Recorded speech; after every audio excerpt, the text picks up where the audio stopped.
Começando pelas notícias financeiras, o ambiente ainda dominado pelas incertezas em relação às discussões sobre o teto da dívida americana e, por isso, as bolsas de praticamente o mundo inteiro ontem tiveram baixas, o dólar se desvalorizou face a essas incertezas nos Estados Unidos, as bolsas europeias caíram, mas o que chama atenção, um tópico que eu já tinha comentado ontem, é que a bolsa do Japão vem num rally de alta, mas só agora, em 2023, ela está recuperando os valores atingidos em 1990. Então, apesar de uma alta bastante expressiva, sobretudo desde 2010, na Bolsa do Japão, não dá para comemorar tanto assim, porque são 33 anos de queda. E já que a gente falou do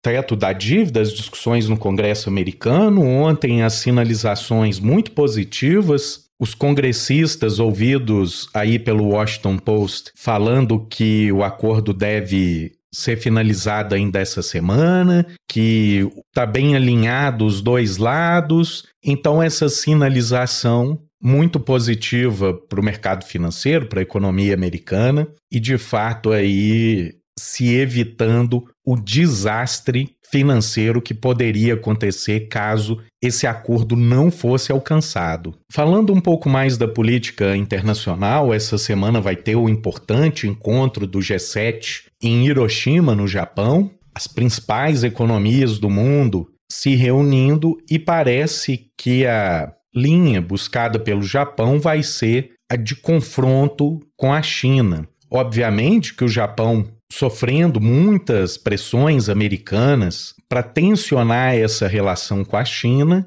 e ao sediar essa reunião do G7, o Japão parece apontar que esse vai ser o caminho seguido pelo país. Então, o crescimento da China, botando muito medo nesses países ocidentais, em especial os Estados Unidos, obviamente, o que faz com que todo esse discurso focado aí na vítima prioritária dos Estados Unidos na atualidade, que é a China. A China, que nem dei grande destaque aqui, mas só para ressaltar, a China que vem promovendo um encontro alternativo ao G7 com os países da Ásia Central. Então é um modo aí da China sair dessa pressão negativa do encontro do G7, se aproximando mais desse entorno regional na Ásia Central. Então, obviamente, uma guerra de narrativas, mas vamos acompanhar se dessa reunião do G7 sai alguma medida concreta desses países, o que, obviamente, só vai contribuir para elevar ainda mais as tensões econômicas e geopolíticas na Ásia.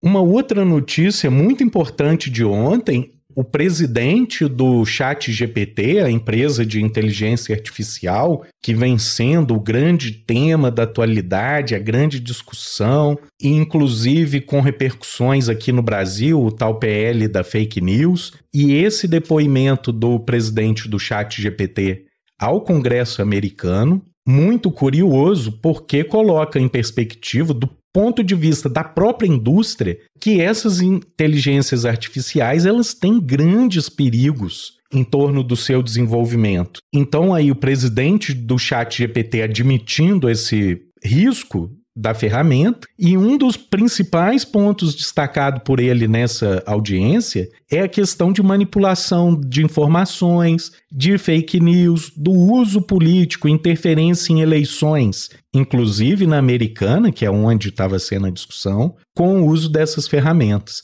Então é mais que urgente, é uma questão de sobrevivência para a política institucional estabelecida, fiscalizar, regular essas ferramentas com um potencial extremamente perigoso, não só para a democracia e para as instituições, mas eu vou além, para a própria humanidade. Porque a continuar essa apropriação privada dos lucros gerados pela inteligência artificial, já se fala em até 1 bilhão de empregos perdidos para essas ferramentas. Então a crise social de uma expansão do uso dessas ferramentas é um risco que não é negligenciado nem pela própria empresa que está lucrando com essa inteligência artificial aí. Enquanto no Brasil aquele liberalismo infantil de que tem que privatizar tudo porque o setor privado é melhor que o setor estatal, independente de qualquer outra avaliação, um dogma para privatização,